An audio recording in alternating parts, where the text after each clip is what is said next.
While I'm on vacation this summer, I thought I'd take the opportunity to expose my listeners to some of the other podcasts I've been featured on as a guest. Please enjoy this episode of Reality Therapy with Ryan Rogers, which he has graciously agreed to let me borrow. The episode is called Stephanie Winn on ROGD Repair and How Therapy is Failing Us. It was originally released on Reality Therapy on May 5th, 2025. Ryan has also appeared on my podcast in episode 135, Even Worse Than We Thought, the woke takeover of counseling psych grad school. Check out Reality Therapy wherever you get your podcasts. Now here's on to my conversation with Ryan. You must be some kind of therapist. This is my life's work. I don't know if I could summarize it so neatly, but what I can say is that there are a lot of people who want to do away with the idea of a gender binary, who want infinite options. And I think some of it stems from our kind of indulgent culture that believes erroneously that more choice is always better. It sounds like a nightmare to me to wake up every day not knowing if there are four walls around you. And that's what deconstructing gender is. It sounds like a total nightmare because in order to function, and in order to identify the things in life where choice really does matter, we need to be able to take certain things for granted. We need the floor underneath us to be solid. Welcome to the Reality Therapy Podcast, where the truth will set you free.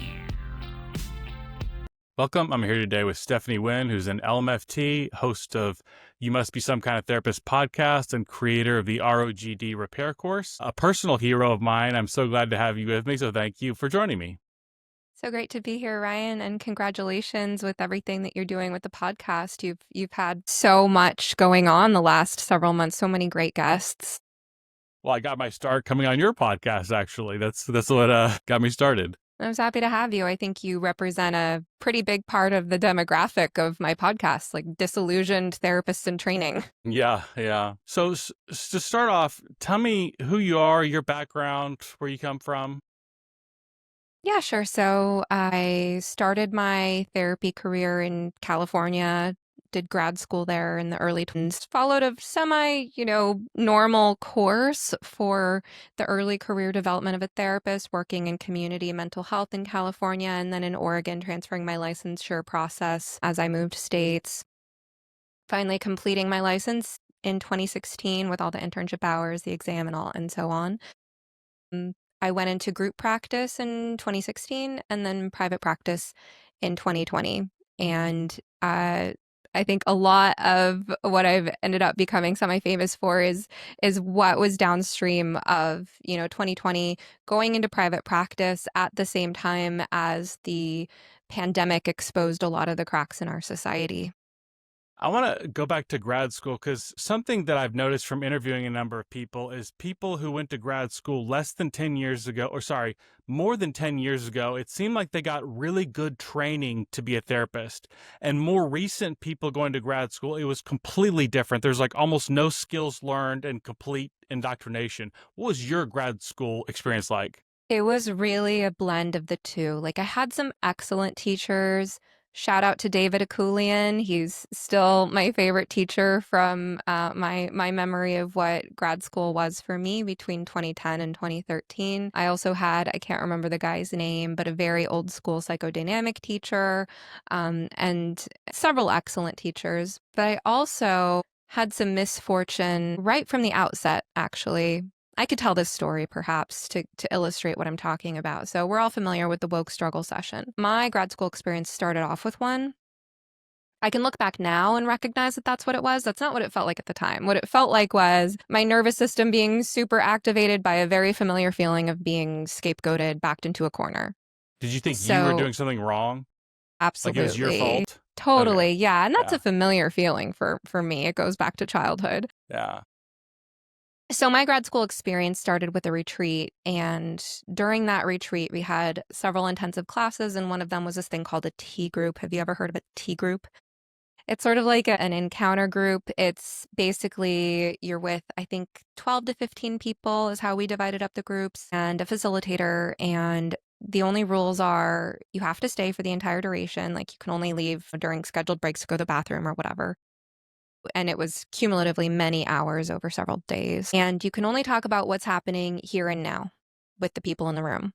So you can't, do the things that we would normally do as humans to socialize in a new group of people, like, oh, where are you from? Talk about sports, the weather, music, movies. You can't do that. You have to talk about how you're feeling with the people in the room right now. So kind of forces you into this potentially very intimate, potentially very confrontational experience. And after the fact, I was envious of people who were in other groups because I heard some of them had wonderful experiences and felt really close to the people they were in these groups with, but that was not my experience. Something happened early on within like the first hour or so of this group where a young woman was sharing her experience of feeling some type of way about being a minority. She was, I believe, Mexican, and she said something about feeling like judged or ostracized. I don't know what it was. It was some kind of negative emotion about her perception of what it was like to be a minority. And my response, I was trying to express sympathy. All I remember is it was some variation of, I'm sorry to hear you feel that way. Like, I really don't remember what I said that was so offensive. But now, the woke stuff, right? Like, I said something to try to express sympathy that she felt this way. And the way I said it, coming from this white person, was like, now all eyes are on me and I am supposedly like disregarding her experience. I'm like minimizing her experience of microaggressions or something. And it just spiraled from there. And it turned into this like multi-hour like scapegoating session. And I was super activated because this was very reminiscent of my childhood trauma. And I was trying to turn to instructors for help. I was having a hard time learning how to advocate for myself because think about it, I'm 25 years old.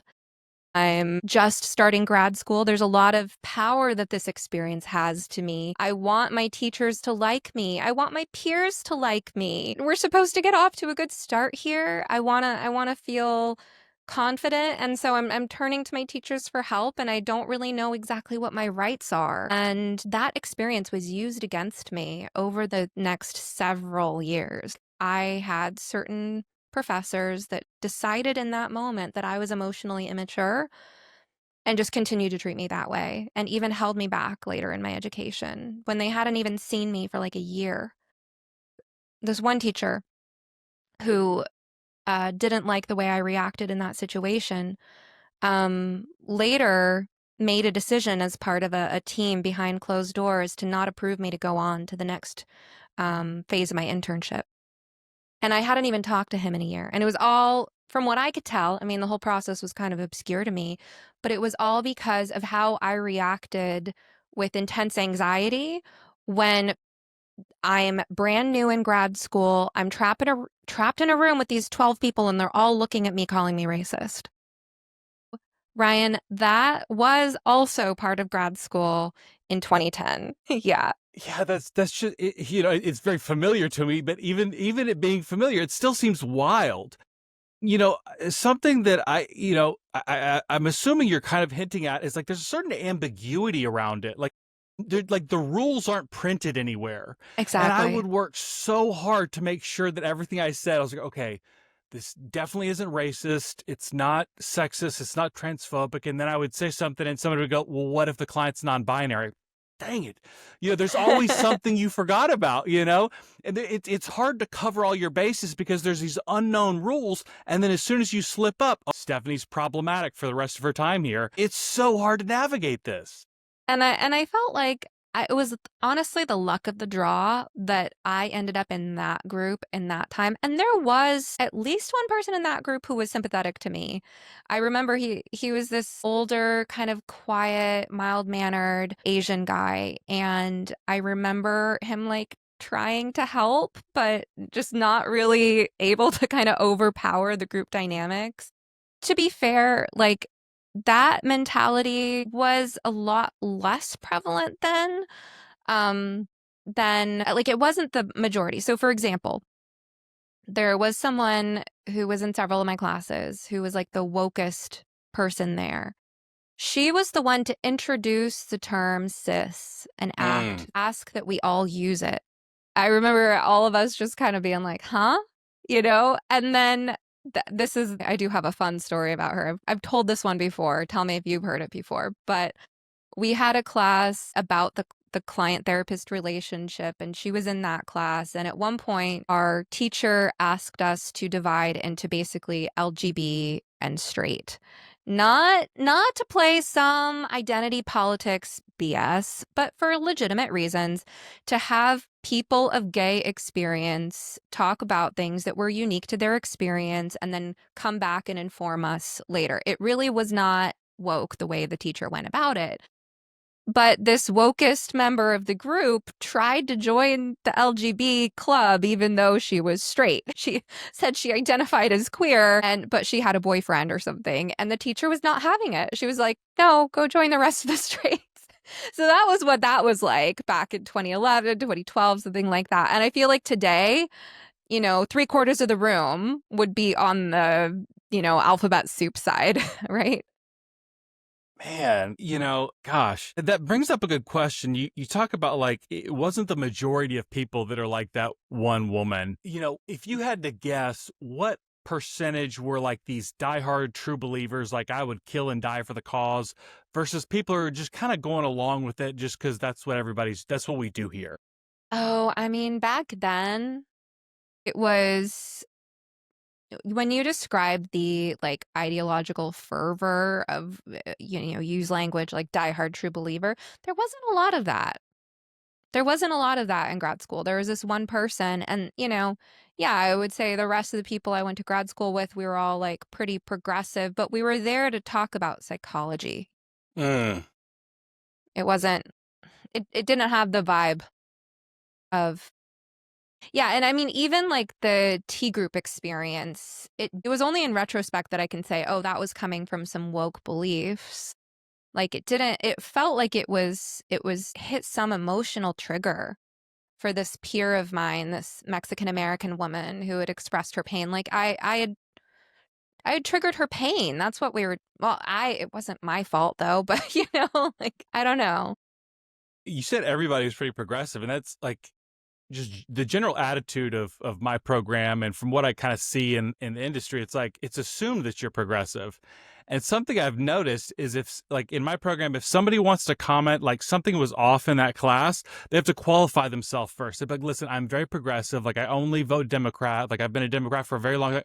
But did you see, like, you have to say that before you question it. Like you have to add that, to say like I'm a legitimate voice, basically. Yeah, I'm really tired of that. And it's still, even people who are trying to exit that kind of cult mentality, like one thing I hear a lot in gender critical land is it's not transphobic to blah, blah, blah, to want women to have their own spaces. It's not transphobic to care about the safety of children. It's not transphobic to blah, blah, blah. And I'm like, people, they made up the word transphobic to manipulate you. They're going to put that label on whatever they want. You need to stop defending yourself against this imaginary straw man they made up. Whatever they want to say is transphobic according to them. Yeah, that's a very good point.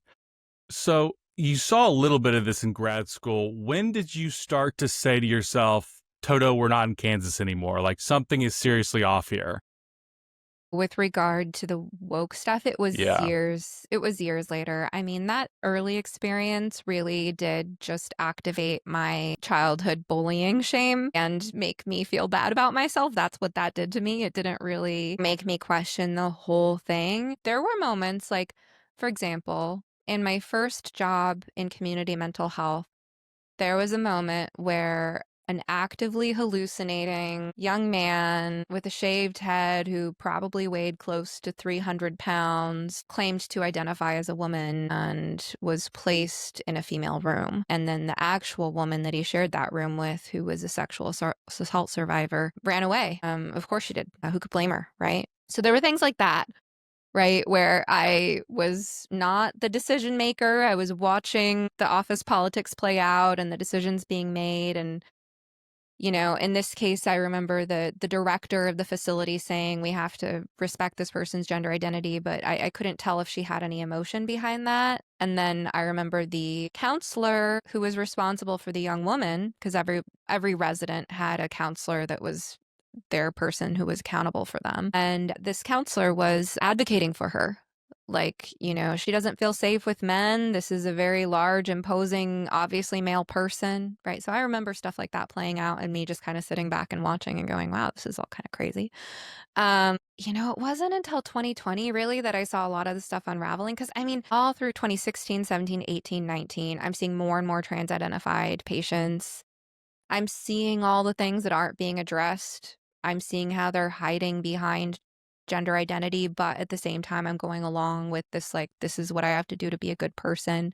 Some of the things I feel most embarrassed about are I used this stupid genderbread person handout at one point.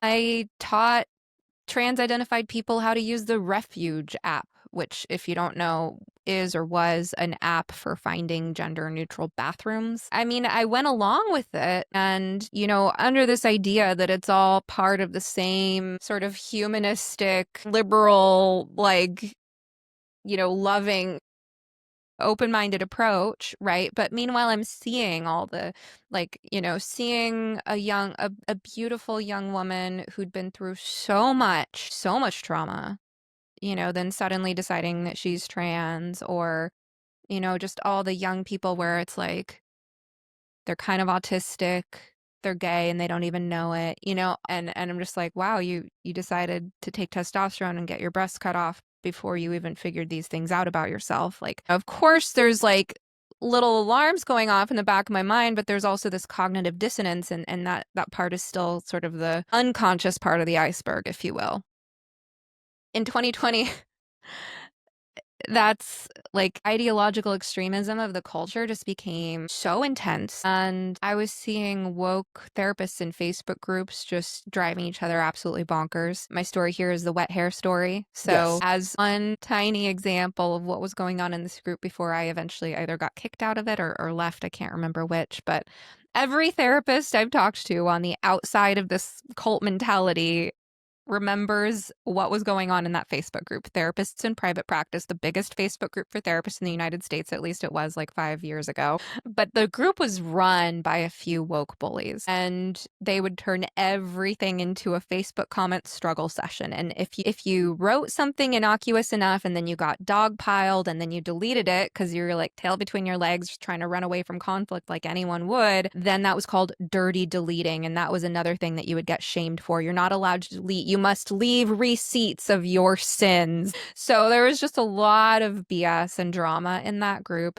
And one example was one day I posted a question I thought was pretty lighthearted and innocuous, which was something on a scale of 1 to 10, how unprofessional is it to come to session with wet hair?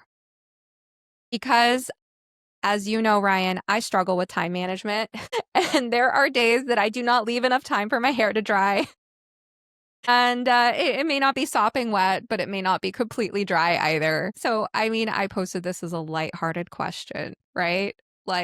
Really, how bad is it? Do I look completely irresponsible here, or is it, people even going to notice? Anyway, this turned into a struggle session because my question showed such a lack of understanding of people with different hair types, which is affected by their ethnicity. So, how dare I post a question like that when for people with kinky hair, it takes 12 hours for their hair to dry and they only wash it once a week, and I was supposed to know that. And my question was disrespectful to them somehow. So that's an example of the mind virus just completely taking over and infecting every cell of the body, so to speak. It was things like that.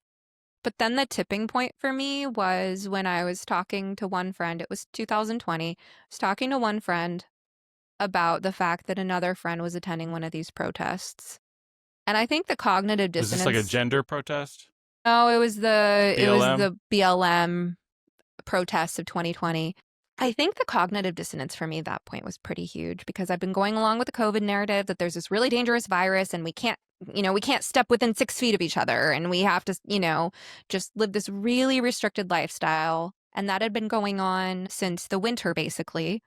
And now it was summer, and suddenly the narrative flipped, just like in 1984. The narrative flips, and then they're erasing the previous day's news, where now it's perfectly okay for thousands of people to be in close proximity outside in the streets protesting because of George Floyd. Like, now that's the thing. I think my mind was like really struggling to reconcile how I've been avoiding human contact so intensely for several months. And now there's all these people like in close proximity. And I was trying to make sense of it. And I said something about the right side of history. I used that phrase in a conversation with a friend. And he said, "How do you know what's the right side of history?" And that was all I needed. That was the domino that sparked the chain reaction, because I was like, I don't. You're right, I don't. How do I know? That was it. That's And yep. That is so wild. I mean, everything I've heard about these therapist Facebook groups just sound like a hornet's nest. Like, woke people are the most humorless people. You could say the most innocuous thing. Hey, isn't it nice that the sun's out today? So you're saying climate change is not an existential risk? Wow, dude. Like, there's no way to laugh around these people. It's you're just like high strung at all times. Yeah, they're insufferable. Man, the 2020 pandemic BLM stuff really got me too, because you started seeing like, if things were politically correct or politically the right message, then reality didn't seem to matter. Like, the pandemic can't get you if you're fighting racism, or, men can be women if they believe hard enough. You start seeing all these things and you're like, look, I so badly want to be on the right side of history. I really want to be on your team, but like, this just sounds ridiculous. And I think a lot of us had that breaking point at that time. Man. So what did you do about that? You had this right side of history moment. Where did you go from there? So that friend shared an episode of Dark Horse podcast with me. It was Brett Weinstein's roundtable with 9 Black intellectuals on race issues. And it was so refreshing because, I mean, part of the like tenor of the whole woke thing was like all this fear and rigidity and backwards movement around race. Like if you're white, you should be constantly walking on eggshells and afraid of offending anyone non-white, and afraid of offending your fellow whites who will stand up for the non-whites and, tell you what you did wrong. I mean, the eggshell walking was immense, right? And then to see this white guy, Brett Weinstein, who's just like, let me talk to, just fearlessly inviting 9 Black people who are free-thinking intellectuals and being like, let's talk about this without any fear, and seeing all of those people having intelligent conversations that were just a completely different tone than the way my woke colleagues were talking about these issues.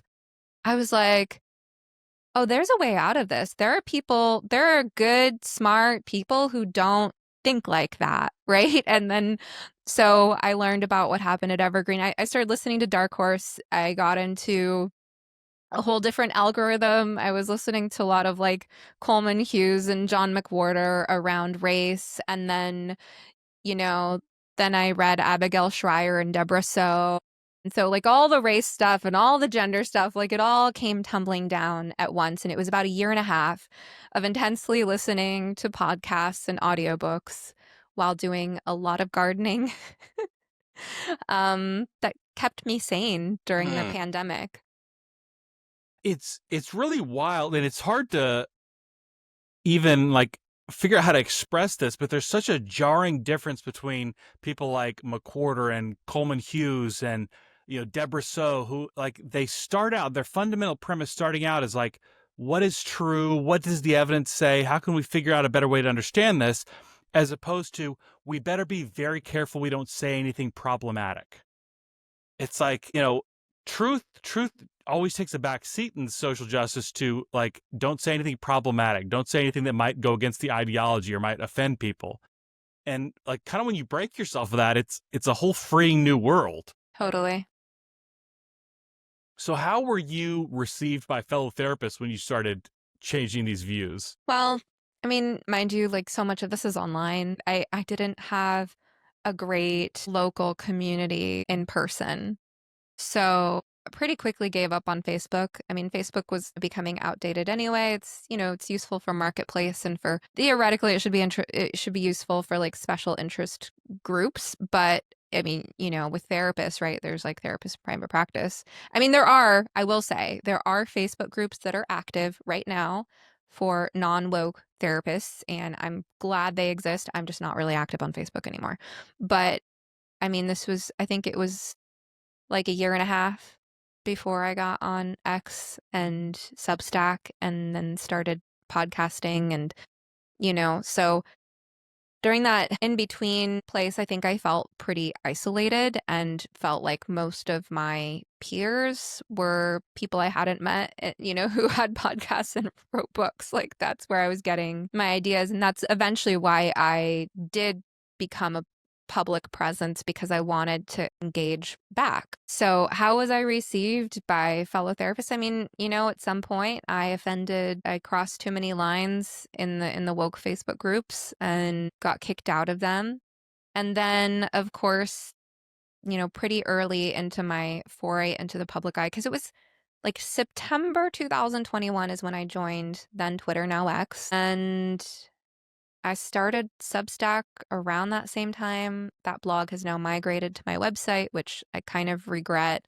Someone told me it'd be good for SEO, but Substack is a much better platform in my opinion. Anyway, I was tweeting, I was blogging, and I was beginning to record episodes of the podcast I would eventually launch in May 2022 when some trans rights activists found me and they're like, oh, this is a mental health professional, a licensed mental health professional who's accountable to a board, who believes the wrong ideas. Let's get her, because people like this should not be allowed to exist.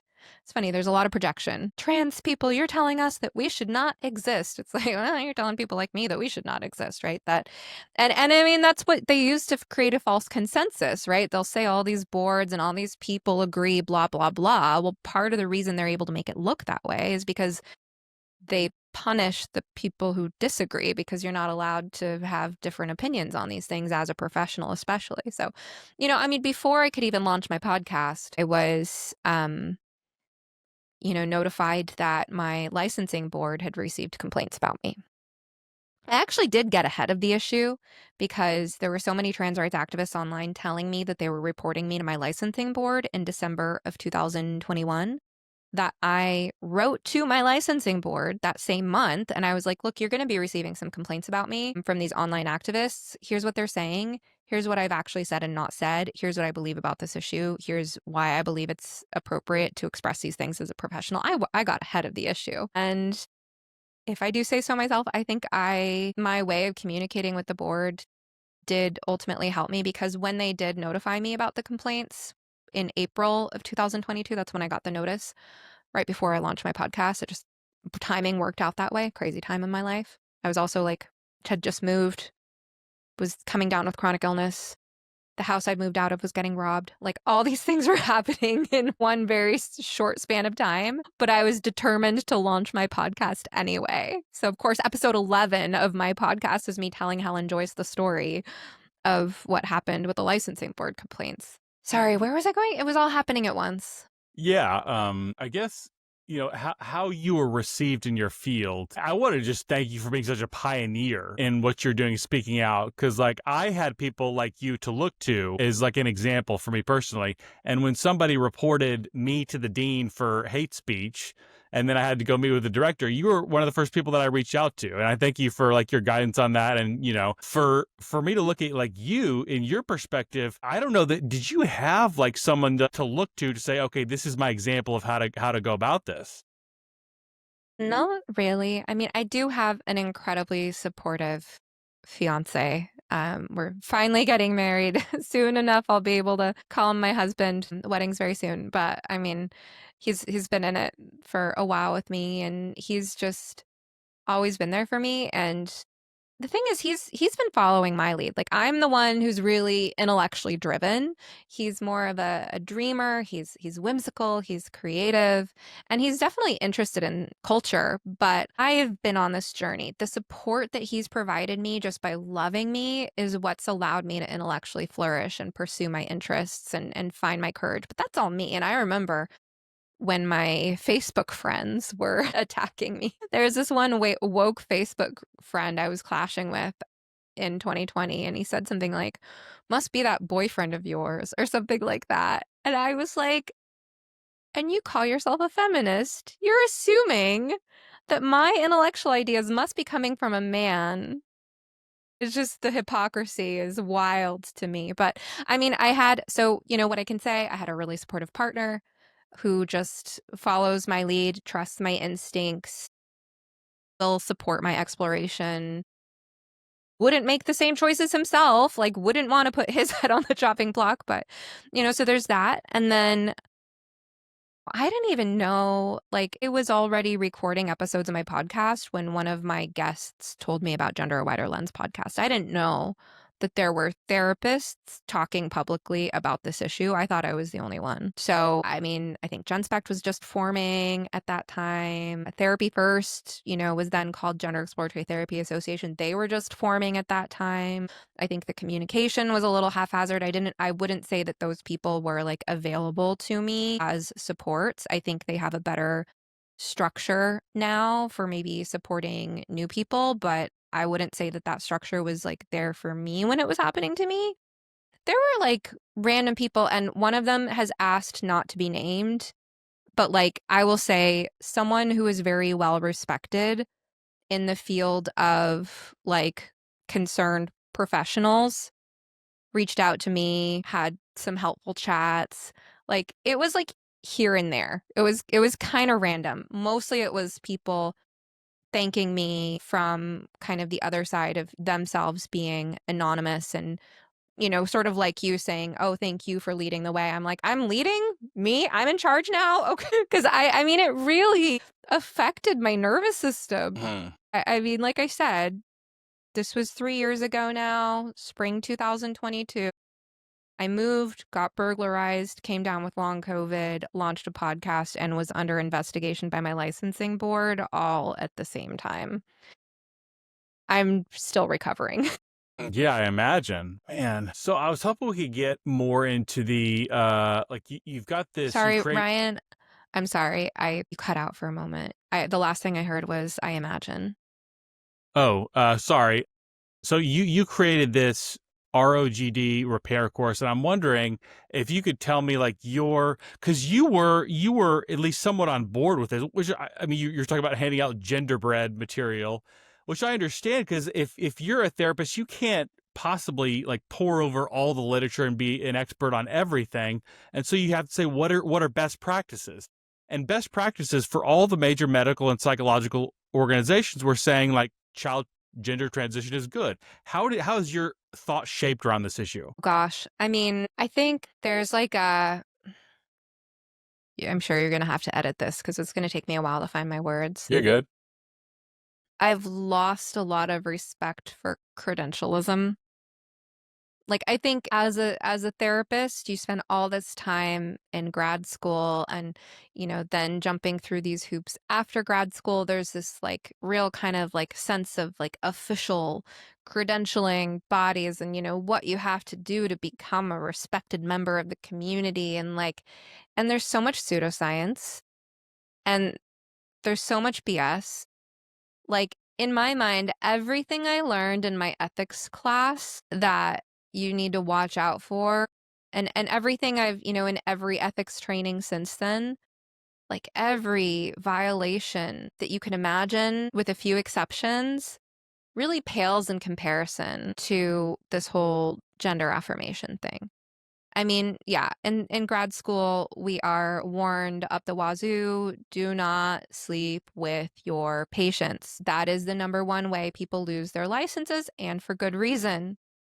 I would say like gender affirmations, like maybe worse than that. I'm not justifying or excusing that kind of boundary crossing, don't get me wrong, but it's I would say like worse because a therapist who sleeps with their patients is exploiting their authority, possibly, very likely actually re-traumatizing the patient in a familiar way involving not being able to trust authority figures to protect them and have their best interest at heart.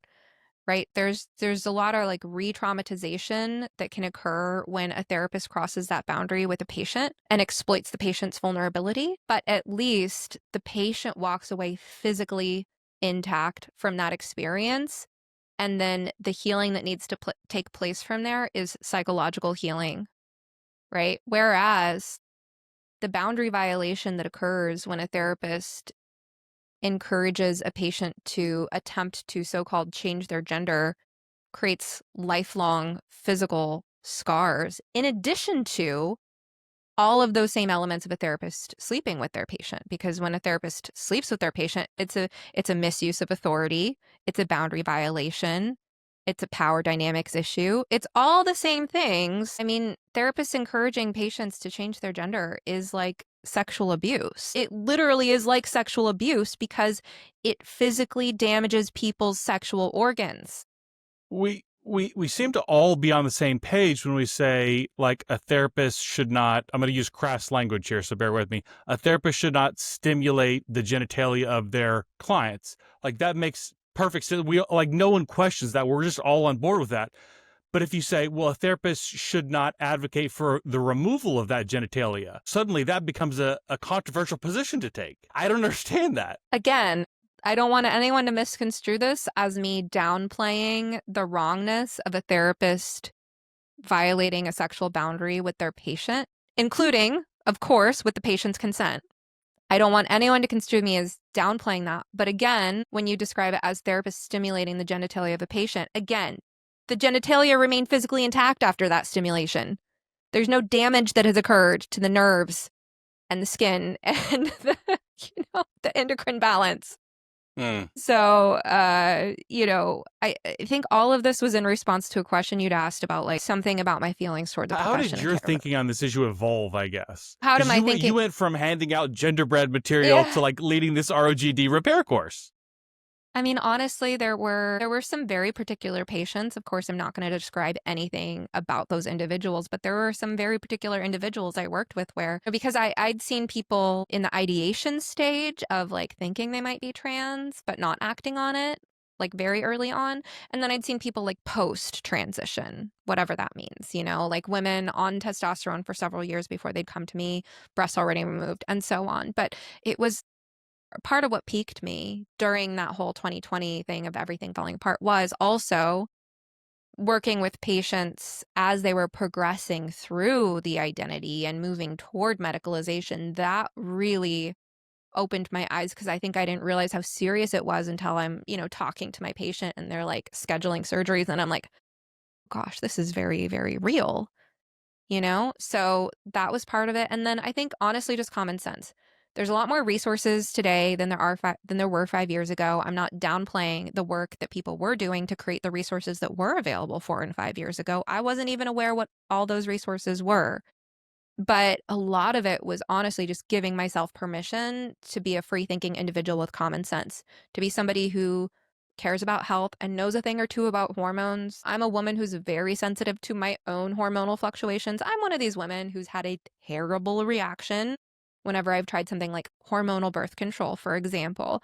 And so it's just putting 2 and 2 together. It's like if my, 1 or 2 little stints with putting the drugs in my own body that are my own sex hormones, just more of them, if my experiences of those could cause me constant tearfulness and panic, like, how powerful are cross-sex hormones? It was just giving myself the freedom to think about this and then to learn about the medical stuff and to hear the stories of detransitioners. And detransitioner stories put everything in perspective with regard to the kind of creeping concerns I'd had in the back of my mind with patients, whether in the ideation stage or in the post-transition stage, because I could kind of put everything into place. So tell me about the ROGD repair course. What goes into that? Because like we talked about earlier, basically, American Counseling Association, American Psychological Association, they all say basically if a child is kind of gender confused, like you push them along that path, and you're saying something very different than all the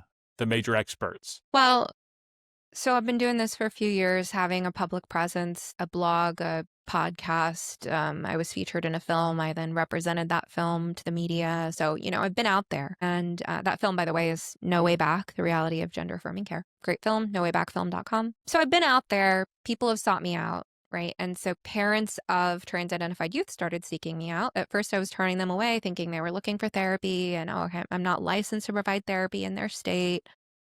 And then I was just like, wait a minute. These people are reaching out to me because they've heard something I have to say and they feel like I have insight into this issue that would be valuable to them. So let me set aside therapy, say, okay, I'm not diagnosing, I'm not treating, you're not my patient, but you want to talk to me, tell me what's going on, tell me how I can help, why you're seeking out talking to me. So it turned out when I started listening to the people who were asking for my time, that there was a lot we had to talk about. And so I opened up a coaching and consulting side of my practice. So I was juggling all of these different things, right? Podcasting, therapy, coaching, and consulting. About a year ago, a little more than a year ago now, I reached a low point with my health and really had to decide what was most important to put my energy into. I decided to wrap up and put on hold my therapy practice, refer out all my patients, stop taking new patients, and really just focus on the parent coaching. And I did that, and it was a leap of faith. Actually, a mutual friend of ours, Karen King, helped provide me with some valuable guidance to take that leap of faith when I was talking things through with her. And then I was just focusing on how do I help these parents? And that was all I was doing. And having cleared the space of wrapping up my therapy practice, as my energy levels started to recover from that really low point I was at a little over a year ago, I found myself having the energy, motivation, and clarity to take everything that I was learning from working with these families and put it into a course. I did some kind of practice stuff to get there. Like I had this Marco Polo sharecast. So I had this like private video message stream that I would send people just whenever I had an idea. I'd pick up the phone, record a message, say, and it would be like after talking to one family where we talked about a very particular issue. And that same insight I knew would apply to other families. I would say, okay, let me just kind of leave everyone who's in this thing a message so they can use this. So I had all this kind of practice, like identifying what are the important themes for these families to understand when it comes to the psychology of gender confused youth and the communication issues in the family. All of that turned into a course. I was building that course this time last year. I launched it in August 2024. And it's been a hit. People find it really helpful. I'm really, really glad to have found this. I don't know if you're familiar with that Japanese concept of ikigai, the intersection of what you love to do, what you're good at, what the world needs, and what you can get paid to do. But I feel like this course and this parent coaching work is really that sweet spot for me. That's incredible. That's so awesome. What can you tell me about rapid onset gender dysphoria? Because from what I can tell, you know this issue a lot better than I do, it seemed like there was this extremely rare phenomenon of like middle-aged men with kind of like a sexual fetish around transition.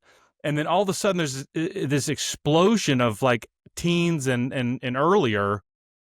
How did this, it was just social media? Like, how did this happen? Well, that's kind of a long story. So the term rapid onset gender dysphoria, I believe, was coined in 2018 by Lisa Littman and published in her study on this phenomenon. She was a physician and researcher who was noticing this exponential growth in the number of youth identifying as trans and did a study on it, much to the dismay of trans rights activists who want you to believe that there is no exponential growth, and if there is, it's only because of greater acceptance, blah, blah, blah, blah, blah. But this trend of young people without any history of childhood so-called gender dysphoria suddenly identifying as trans during adolescence or young adulthood. And that phenomenon, has been widely witnessed, and there is a lot of data to support its existence, much of which is just right in front of our eyes. Now, some people who believe in the idea of true trans, for instance, care greatly about differentiating between ROGD and classic, as it's called, gender dysphoria, which I don't care all that much because I don't believe in trans. I think it's a myth. I believe there are people who think they're trans and that word has meaning to them. I believe there are people who alter their bodies, but I've also met people not that many, but I've met people who had kids that fell into the classic childhood gender dysphoria and grew out of it. So what we do know, let me put it this way, what we know historically from before this became the cultural phenomenon that it is today is that those children who engage in a lot of, sort of cross-sex behavior in terms of the way they play and dress and who they hang out with and their mannerisms, and who might even say, I am the opposite sex. It was typically boys identifying as girls, and these were typically growing up to be gay men, right? We all know that. And then, some with the girls becoming lesbians, we all know that. Now it's changed a lot because the cultural and the times have changed. But still, what we know about, again, historically, those children is that they just needed the freedom to grow up and discover themselves, and that gender dysphoria would tend to dissipate with adolescence. However, with going through puberty, right? And with discovering their sexual attraction. However, a lot of people misinterpret that to say that anyone with gender dysphoria will grow out of it if you give them enough time. And that's not true in this cultural environment, right? There can be kids with a history of behavior during childhood that was very typical for their sex. That's what a lot of these kids are now, right? They were girly girls and boyish boys who develop this trans identity in adolescence or early adulthood. They will not grow out of it if you just give them time. The cultural context has changed. So that's why we need tools like the ROGD repair course for parents. I work with a lot of parents in these very high stakes situations. The clock is ticking. Their kid's about to turn 18. I work with lots of parents of over 18s as well. But, it's like, okay, in 6 months, your kid is going to be free to walk into Planned Parenthood and get a prescription for cross-sex hormones. So I can't remember what the question was. Sorry, Ryan. We're going in so many different interesting directions. I don't know if it matters anymore. I feel like it's one thing to talk about kind of a binary trans issue because we have like a reference point. We have a frame of reference. So like I as a man look at you as a woman and say, oh, I want to be that. That's what I feel like. Make me that, right? But we get into non-binary. We lose our reference points. So I could identify, heard and seen people identify as aliens, cartoon characters. One person identified as their anxiety. Like that's my gender is my anxiety. Like when you start to get into these type of non-binary identities, you kind of lose that frame of reference. How do you deal with someone at that point? How do you deal with someone at that point? I guess it depends on who you are and who they are to you. Like if you're coaching them, for instance. So if I was coaching the parents of a non-binary identified kid, this is my life's work. I don't know if I could like summarize it so neatly, but what I can say is that there are a lot of people who want to do away with the idea of a gender binary, who want infinite options. And I think some of it stems from our kind of indulgent culture that believes erroneously that more choice is always better.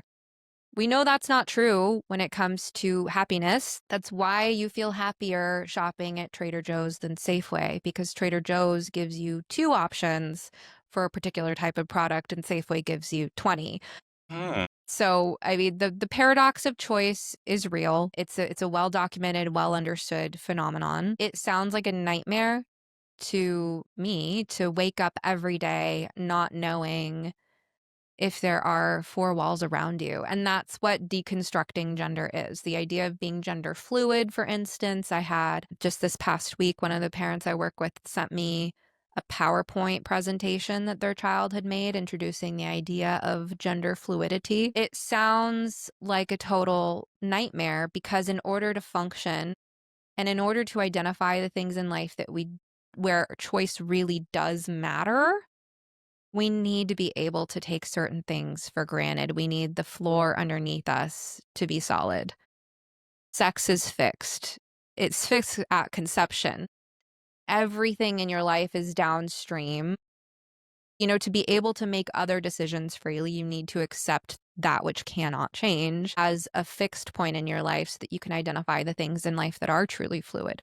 So I think it's absolutely disastrous for mental health to deconstruct that, to make it this like choice that you figure out who you are each day or anything like that. And indeed, what we see is it creates more neuroticism. We see higher levels of depression and anxiety in those people. Why? Because depression and anxiety are pretty much indistinguishable from rumination and from excessive time spent in the default mode network of the brain, which is responsible for self-reflecting, self-criticizing, thinking about how you come across to others, all of that kind of stuff. We know people with higher rates of depression and anxiety, aka neuroticism, spend more time in the default mode network. Their default mode network is more self-critical and ruminative, and they have a harder time getting out of it. We know that the key to happiness is to not think about yourself so much and to be fully immersed in what you're doing. That's the task positive network. That's when you're paying attention to others and the world around you. So it's absolutely a recipe for poor mental health to encourage people to think about the idea that something like gender could be fluid or could be anything other than what you were given when you were conceived. Wow. So you have left therapy in favor of coaching. Leslie Elliott Boyce also abandoned like the therapy side to go to coaching. I've talked to a number of people who either were on that path or were licensed therapists who used to do that and now coach. I'm wondering, do you think that the therapy profession is worth saving? It's a good question. I don't know. I feel like we're in limbo right now. I feel like some of us are kind of like stepping out of it to see what happens. And I mean, I'll return to it when it feels safe to return to. It kind of feels like a house on fire right now. And like, I'm waiting to see, like, is anyone going to put out the fire? Like, I don't know. There are people doing amazing work, like the folks at Critical Therapy Antidote and Open Therapy Institute and, groups like this. The thing is, like, let's think about this economically. The world is shifting so rapidly with AI. Like, a lot of people in other professions as well don't know what they should be doing right now, if their jobs will exist in 5 years.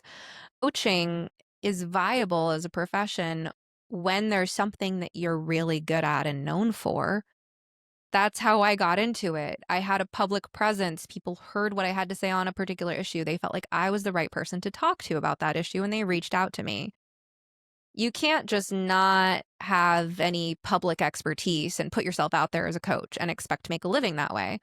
And so as a profession, yeah, I mean, there will be a handful of so-called coaches in any field who got into that because people heard what they had to say and felt like they were the right person to talk to about a given issue. That's not a viable path for the vast majority of people who would pursue a profession like therapy. They don't necessarily want to be a blogger or a podcaster or a big presence on social media. I honestly find fame stressful myself. As I was telling you over X over the last few days, of course I'm happy to talk to you, Ryan. All the favorite people I've met in my 150 plus episodes of podcasting have been people less famous than me. I do not enjoy the company of people more famous than me, with like one exception. And that's Heather Hying. She's great. Yeah, I could see that. I can imagine. Well, funny. I mean, I told you this all started with Dark Horse Podcast. And my friend who told me about Dark Horse, I was like, I'm going to meet them one day. And he laughed at me. And then I had the pleasure several years later of hosting a dinner party with him and Heather Hying and be like, see, dude, I was right. That's so I mean, I cool. should.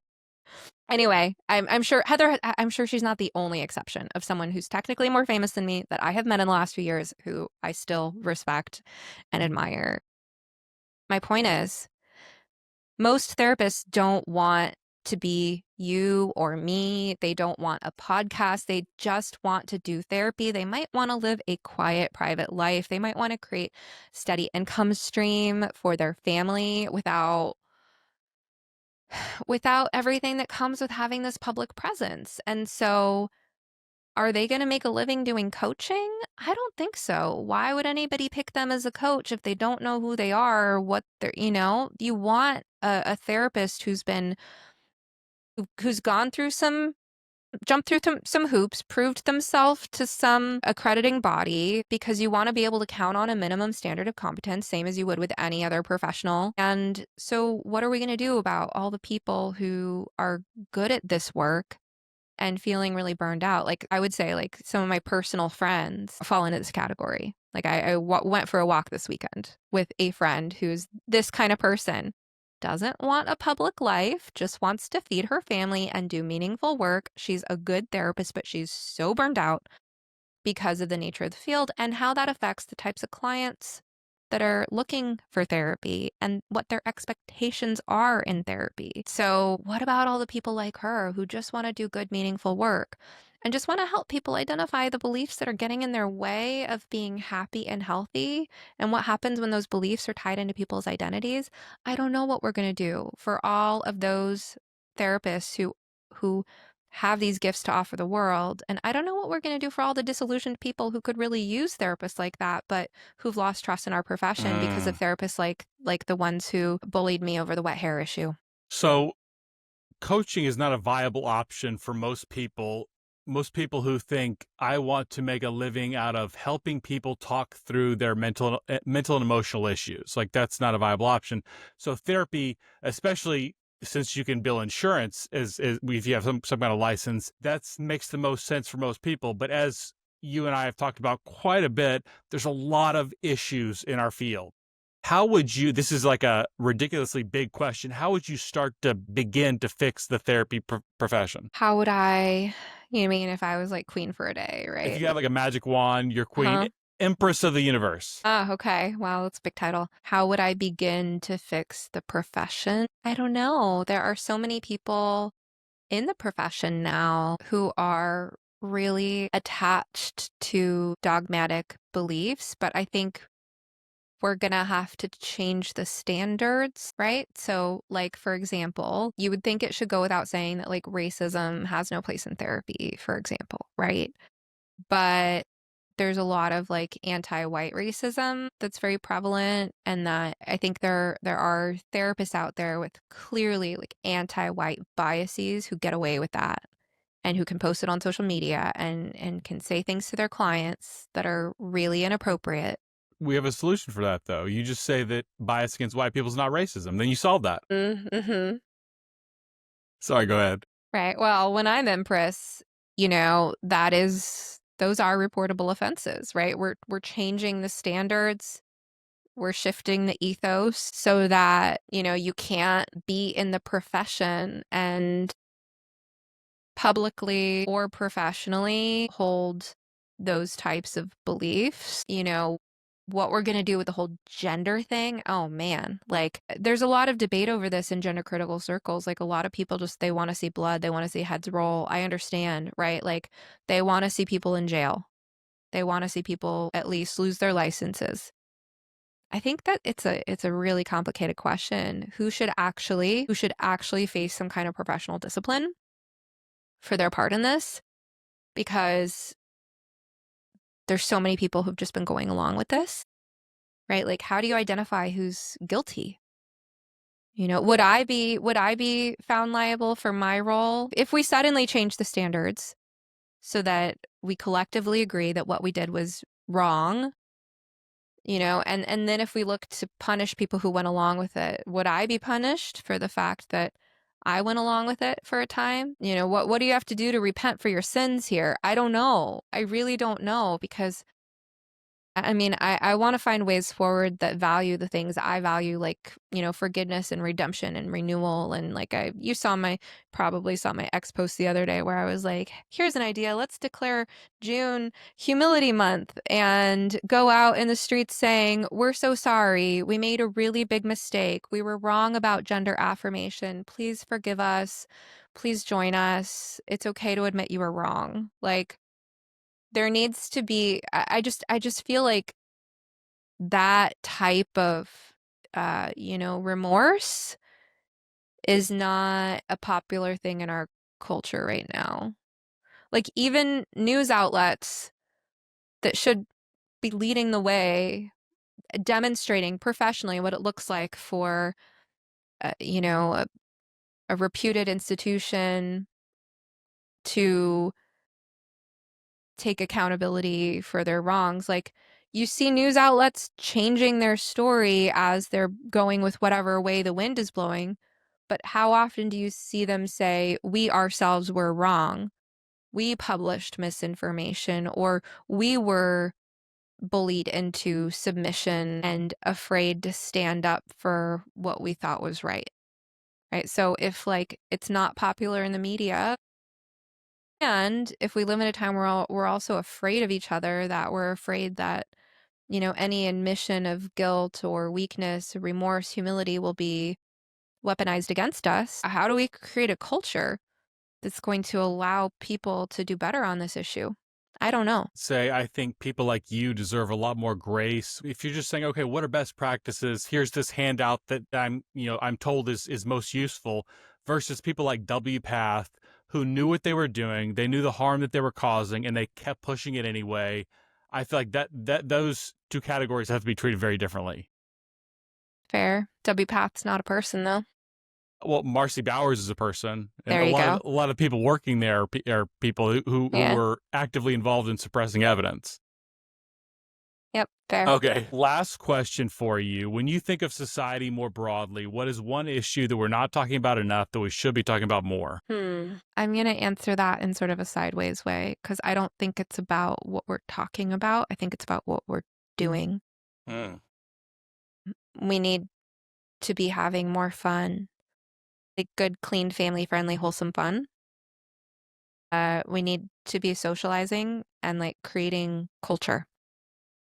So, I'm having a wedding soon, and I was talking to a friend about my wedding, and like we were both admitting like neither of us have been to many weddings because people just aren't having weddings. She was saying her sister eloped, and I was like, yeah, don't you hate that? Like some of my friends have eloped or had weddings so small that I wasn't there, or just not gotten married, or I met them after they were married or divorced, or like a wedding. I've heard it described as a community service. It's part of creating culture. I'm creating this experience that I've been planning for a long time now by curating a multi-sensory experience for my 70 favorite people, and there's going to be my favorite music and my favorite food and my favorite activities and my favorite people. And I want to see more of that. It doesn't always have to take the form of a wedding. A wedding is a very time, money intensive, thing to create. But I do wish that there was more happening. Like, I feel like we're all spending so much freaking time online. There's just not a lot happening when it comes to cultural events and people being social and creating community and creating art and music and things like that. And the left has dominated those activities, at least in certain parts of the world, like the one I live in. Like, my friend and I were also talking in the same conversation about how we don't go to the places where these things are happening because, again, it's, as you were saying at the beginning of the conversation, it's assumed that if you're a good person, if you're one of us, you think like us, and you want to participate in these particular rituals of stating your pronouns and hating Trump and things like that, right? And so I think people who listen to podcasts like yours need to build community and create like real life things happening, not just online talking heads. Completely agree with that. Touch grass and talk to people face to face. It's interacting with a screen name it doesn't give you the same like basic biology of interacting with a human, when you actually talk to and touch a real person. It's a completely different experience, and it touches your mind and soul in different ways. Yeah, that. And the other thing we need is mentorship. So one activity I'm trying to create in my life right now is like one of my hobbies is making jewelry. And I have been trying to get together with my friend's daughter so I can teach her to make jewelry. And like everyone's so busy, it's been impossible to nail down a time. But we need to be spending time with young people. We need young people to have role models, not just influencers. I love that. Well, Stephanie, thank you so much for joining me. Thank you so much for being my mentor in a lot of ways. I really appreciate that. And I enjoyed this conversation. I'd love to talk to you again anytime. Well, thanks so much for having me, Ryan. It's been a pleasure. Thank you for listening to You Must Be Some Kind of Therapist. If you enjoyed this episode, kindly take a moment to rate, review, share, or comment on it using your platform of choice. And of course, please remember, podcasts are not therapy, and I'm not your therapist. Special thanks to Joey Pecoraro for this awesome theme song, Half Awake, and to Pods by Nick for production. For help navigating the impact of the gender craze on your family, be sure to check out my program for parents, ROGD Repair.